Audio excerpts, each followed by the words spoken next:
आज जो हमारी क्लास है वो है कि जब हमारे पास हमने सिग्नल या ट्रेड लगानी है तो हमने कौन कौन सी चीज़ें देखनी है, यानी हमारे पास क्या क्या रूल हों तो वो जो है हम वहाँ उस पर ट्रेड करेंगे। ठीक है।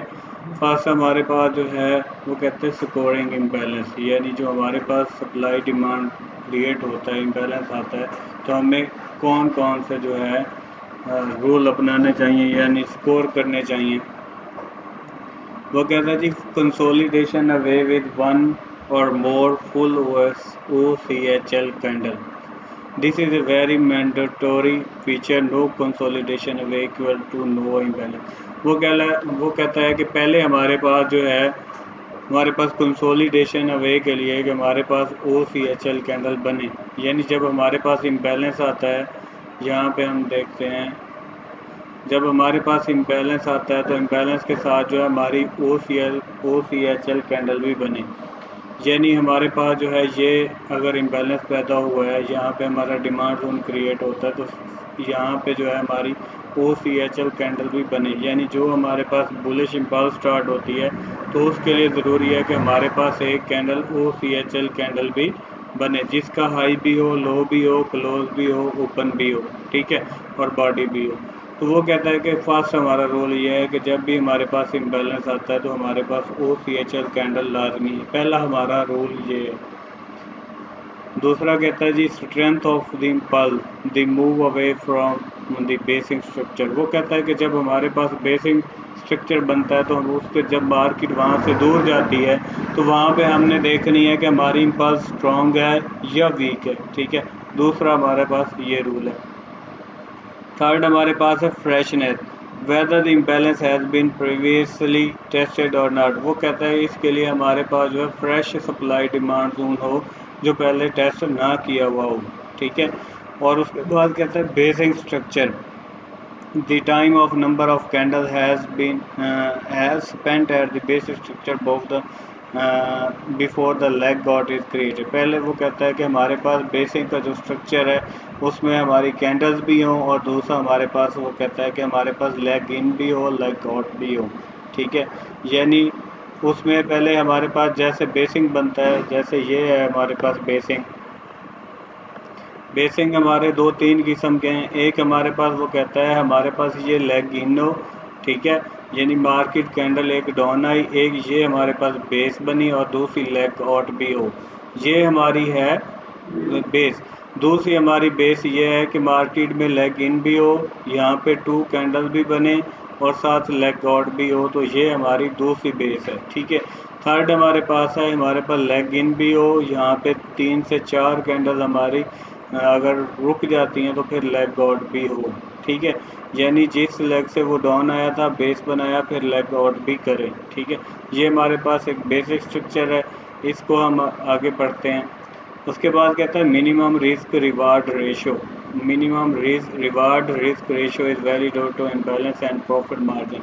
वो कहता है जी मिनिमम आपका बैलेंस जो है, प्रॉफिट एंड रिस्क जो है आपका अच्छा होना चाहिए। इसका ओवरऑल मकसद ये है कि हमारे पास 1.3 रिस्क हो, रिस्क रिवार्ड हो, यानी अगर हमारे पास 20 पिप्स का SL है तो 60 पिप्स का हमारे पास TP हो, यानी 3 मरतबा डबल हो जाए, ठीक है। अगर हमारे पास जैसे 50 पिप का SL है तो 150 पिप की TP हो, यानी 50 को आप 3 से ज़रब देंगे तो वो आपका 1.3 आपका जो है रिस्क रिवार्ड होगा। अगर 50 पिप्स का SL है और 100 पिप्स की TP है तो 2 दफ़ा डबल हुआ है, तो इसको हम 1.2 रिस्क रिवार्ड कहेंगे। अगर आपका जो है 50 पिप्स का SL है, 5 मरतबा डबल होता है, तो ये 1.5 आपका रिस्क रिवार्ड रेशियो है, ठीक है। तो ये इस तरह काउंट करता है। पहले हमारे पास है जो हमारा फर्स्ट रोल है वो है कंसोलिडेशन अवे, यानी वो कहता है जी full OHCL candle consolidation away from the level. वो कहता है जब भी हमारे पास कोई बेस बनता है तो हमारे पास जब बेस से कैंडल ऊपर उठती है तो उसके साथ हमारी जो है OHCL या OCHL कैंडल भी साथ बने। यानी यहाँ पे वो एग्जांपल दे रहा है कि यहाँ पे देखें ये हमारे पास लेग इन हुई, ठीक है, ये आपका बेस हुआ, ये आपकी लेग आउट हुई, तो लेग आउट का जो है उसके बाद ये हमारे पास दूसरी OCHL कैंडल है, ठीक है। और दूसरा हमारे पास है कि यहाँ पे आपका लेग इन भी है, लेग आउट भी है, साथ OCHL कैंडल नहीं बनी, मार्केट जो है फ़ौरन डाउन आ गई है, तो इसका मतलब है इसमें हमारे पास बैलेंस जो है वो ज़ीरो है। यहाँ पे हमारे पास इम्बैलेंस हुआ, डिमांड जोन बना, लेकिन यहाँ पे जब फ़ौरन डाउन आ गई तो ये हमारे पास जो है ये किसी काम का नहीं है। यहाँ पे वो लिख रहा है first one fall OHCL candle consolidation away from the imbalance. वो कहता है कि ये देखें हमारे पास जो है कंसोलिडेशन, यानी ये हमारे डिमांड को कंसोलिडेट से दूर कर रहा है, ठीक है। दूसरा यहाँ पे वो कहता है फ़ौरन डाउन आ गया, तो इसका मतलब है हमारी दूसरी कैंडल जाके कंफर्मेशन करेगी कि इस जोन को दूर करती है या नज़दीक करती है। उसके बाद है द स्ट्रेंथ ऑफ इम्पल्स। अब इम्पल्स का जो है वो कहते हैं स्ट्रेंथ कैसे चेक होगी, यानी हमारे पास हमने जो है इम्पल्स की स्ट्रेंथ चेक करनी है। तो स्ट्रेंथ जो है हमारे पास दो किस्म की है। एक तो मार्केट में बुलिश ERC कैंडल बनती जाए और गैप में स्टार्ट हो, तो ये हमारी स्ट्रॉन्ग जो है हमारे पास इम्पल्स है। एक हमारे पास जो है लगातार ERC कैंडल क्रिएट हो रही हैं, तो इसका मतलब है ये स्ट्रॉन्ग इम्पल्स है, ठीक है। और उसके बाद जो है अगर मार्केट में जो है इम्पल्स भी बन रही हैं, ERC भी बन रही हैं, साथ साथ बेस कैंडल भी बन रही है, तो ये हमारा जो है फिर कब एक कैंडल अप जाती है, एक कैंडल डाउन जाती है, ये दो कैंडल अप चली जाती हैं, एक डाउन आ जाती है, तो इसका जो है हमारा ये हमारी वीक है। जो गैप में ओपन होती है वो हमारी स्ट्रॉन्गेस्ट है, ठीक है। दूसरी हमारे पास जो है बुलिश ERC कैंडल बनती जा रही हैं, दो तीन कैंडल बनती हैं, तो इसका मतलब है ये हमारे पास स्ट्रॉन्ग है। और अगर हमारे पास जो है बुलिश ERC भी बन रही हैं, साथ आपकी जो है बेस कैंडल भी अंदर आ रही है, या इस तरह समझ लें आपकी तीन कैंडल जो है अप चली जाती हैं, फिर एक डाउन आ जाती है, फिर तीन अप चली जाती हैं, लेकिन ये कोई खास मूवमेंट नहीं है, तो जिसको हमारी इम्पल्स जो होगी वो वीक होगी। यहाँ पे वो कहता है an unfilled gap is the strongest look of an impulse price trend to fill that gap। वो कहता है कि हमारे पास जो है जैसे बुलिश ERC कैंडल्स हैं, ठीक है, ये देखें बुलिश ERC कैंडल है, साथ इसमें जो है गैप है, मार्केट जो है उस गैप को फिल्ड ना करे, ठीक है, और अब चली जाए, तो ये हमारे पास स्ट्रॉन्गेस्ट अनफिल्ड गैप है।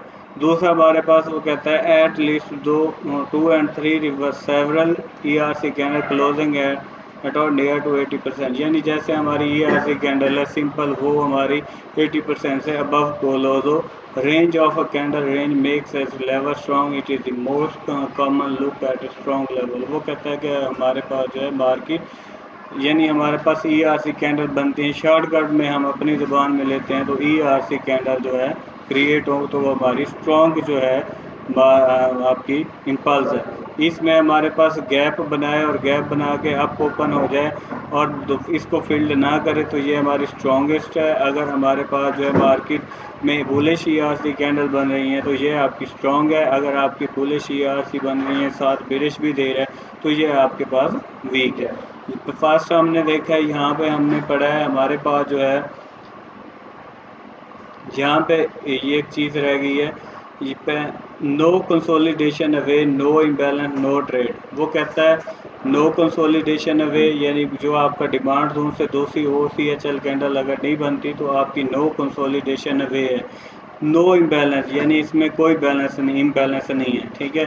और नो ट्रेड, और इसमें नो ट्रेड है, ठीक है। यानी अगर आपकी डिमांड जोन पे आके एक बुलिश कैंडल नहीं क्रिएट होती, OCHL कैंडल नहीं क्रिएट होती, देन हमारे पास जो है ये इसमें नो इम्बैलेंस है, यानी हमारे पास इसमें फिर बैलेंस आ गए, उसी वक्त बायर्स आ गए, उसी वक्त सेलर्स आ गए।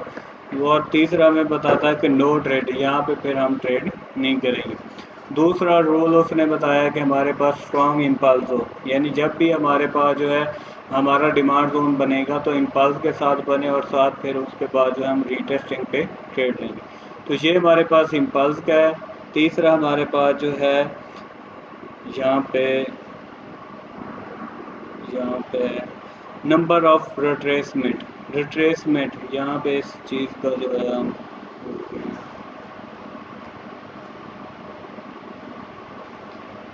Basic structure the time number of candle has been basic structure before the leg or the leg in. ये इस पे ये वो बता रहा है। थर्ड हमारे पास है कि मार्केट में नंबर ऑफ रिट्रेसमेंट, कि हमारे पास रिट्रेसमेंट कितने हों, ठीक है। वो कहता है जी जब हमारे पास जो है OCHL, जब हमारे पास इम्बैलेंस आता है, साथ OCHL कैंडल बनती है, मार्केट घूम के आ जाती है, तो जब हमारे पास यहाँ पे फर्स्ट टाइम आएगी तो ये हमारी स्ट्रॉन्गेस्ट होगी। यानी अगर एग्जांपल के तौर पे आपका जो है ये सप्लाई जोन है, ठीक है, ये आपका डिमांड जोन है, मार्केट जो है यहाँ पे आपका लेग इन आउट भी कर देती है और साथ OCHL कैंडल भी बना रही है, ठीक है। तो मार्केट जो है डाउन आती है यहाँ से, ये जो जब पहली मरतबा आएगी तो ये आपकी स्ट्रॉन्गेस्ट मूव होगी, ठीक है। यानी फर्स्ट टाइम जो हमारी टच करेगी वो हमारी स्ट्रॉन्गेस्ट होगी। अगर मार्केट जो है फर्स्ट टाइम यहाँ से इम्पल्स होती है, दूसरी टाइम भी यहाँ से रिटेस्ट करके जाती है, ठीक है, तो यहाँ से जब मार्केट दूसरी टाइम आता है यहाँ पे, तो ये आपकी स्ट्रॉन्ग मूवमेंट होगी, ठीक है। तो अगर थर्ड टाइम आता है तो फिर ये हमारी वीक होगी, हम यहाँ पे एंट्री नहीं लेंगे।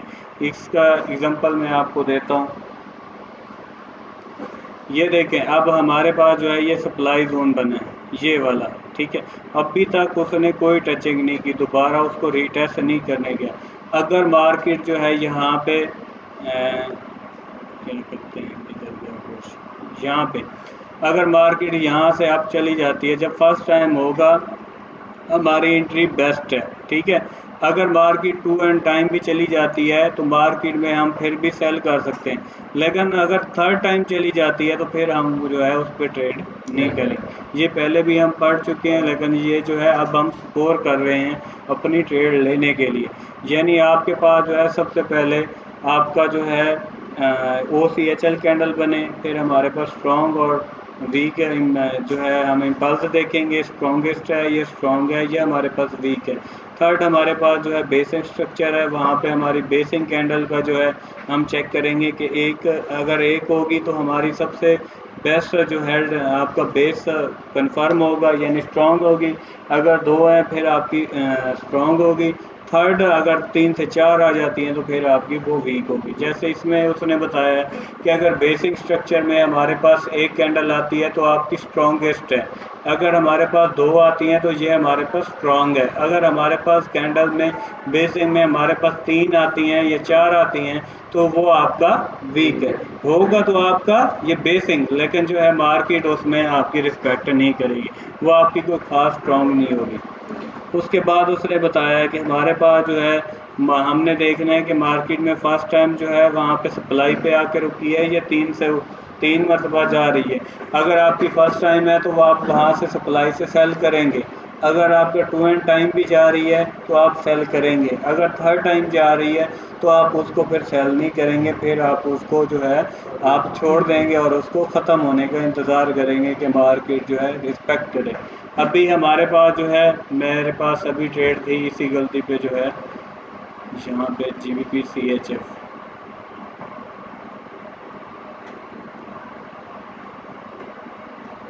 ये देखें, ये हमारे पास जो है ये फर्स्ट टाइम थी, यानी ये हमारी फर्स्ट टाइम थी, ये हमारी 2 एंड टाइम थी, ये हमारी थर्ड टाइम थी, ये हमारी फोर्थ टाइम थी। अब जो है ये लास्ट, ये देखें 5 मरतबा हो गई, तो अब ये इसको ब्रेक कर रही है, ठीक है। हमारी जो है हमारी एंट्री यहाँ पे थी जब फर्स्ट टाइम आई है, 2 एंड टाइम पर आई है, थर्ड टाइम पे हमने एंट्री नहीं लेनी, ठीक है। तो ये जो है चीज़ का ख्याल रखना है। अब जो है जैसे हमारे पास ये डिमांड है, ये जो है अब हमारे पास ये असल में है H4 की। जैसे अब हमारे पास जो है ये H4 की है डिमांड, तो H4 में जो है मार्केट यहाँ पे फर्स्ट टाइम अभी तक नहीं आई, यानी जब भी मार्केट यहाँ से वापस आएगी, जब हमारे पास ये फर्स्ट टाइम होगा तो हम जो है इसको आंखें बंद करके यहाँ से बाय कर सकते हैं, ठीक है। जब यहाँ से घूम के फिर 2 एंड टाइम आएगी फिर भी हम बाय कर सकते हैं। जब मार्केट जो है थर्ड टाइम आएगी, थर्ड टाइम हम जो है इसको ब्रेकआउट का वेट करेंगे। ये हमारे पास जो है एक हमारे पास ये है कि थर्ड टाइम पे हमने बाय सेल नहीं करना।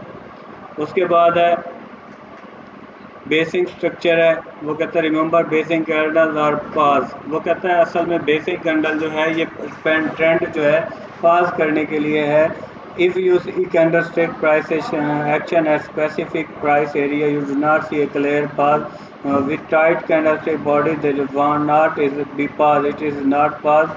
If it is not part, it is not imbalance. वो कहता है कि अगर आपके पास जो है बेसिक स्ट्रक्चर 50% बेस कैंडल, अगर आपके पास जो है इवनिंग स्टार, मॉर्निंग स्टार, आपकी जो है थर्ड हमारे पास थी नहीं नहीं स्पिनिंग टॉप, अगर ये आपकी कंफर्म कैंडल नहीं है तो आपका जो है ये पास नहीं है। अगर आपका ये पास नहीं है तो इसका मतलब है इसके अंदर इम्बैलेंस भी नहीं है।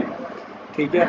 लास्ट हमारे पास है minimum risk reward and profit margin. Different trading plans can have different reward risk criteria. वो कहता है डिफरेंट प्लान में हर किस्म के हर बंदे की स्ट्रेटजी में, इसका ओवरऑल हम अपने लफ्ज़ में लेते हैं। वो कहता है हर बंदे की स्ट्रेटजी में अपना ही एक जो है रिस्क एंड रिवार्ड है। वो कहता है जी you are code require a minimum 1.3। अब वो कहता है जो है आपका मिनिमम जो रिस्क रिवार्ड है 1.3 हो, यानी अगर आपका 50 पिप का एसएल है तो 150 पिप की आपकी टीपी हो, यानी जितने पिप का एसएल है उतने पिप से आप जो है 3 मरतबा ज़रब करेंगे तो आपकी टीपी जो है वो आपका कम अज़ कम रिस्क रिवार्ड रेशो आपका ये होना चाहिए। अगर आपका कोई वो कहता है कि अगर कोई आपका सेटअप जो है 1.2 भी रिस्क बनता है, रिवार्ड बनता है 1.2, आप उस पर ट्रेड ना करें। जब तक आपका 1.3 रिस्क रिवार्ड नहीं आता तब तक जो है आप इस पर ना करें। तो ओवरऑल ये है। तो उसके बाद जो है ये अब हमारी जो है ट्रेडिंग में रूल आ गए हैं कि अब हमने एनालिसिस करना है तो कौन कौन सी चीज़ों का ख्याल रखना है और कौन कौन सी चीज़ों को हमने देखना है, तब हम ट्रेड लेंगे।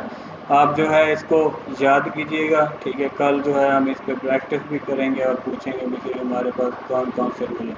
यानी ओवरऑल जो है जब हम एनालिसिस करने बैठते हैं तो आपके पास कोई सेटअप बनता है तो आप जो है इन चीज़ों का जो है पहले माइंड में रखेंगे कि हमारे पास ये चीज़ें होनी चाहिए, अगर नहीं है तो आपका सेटअप नहीं बनता।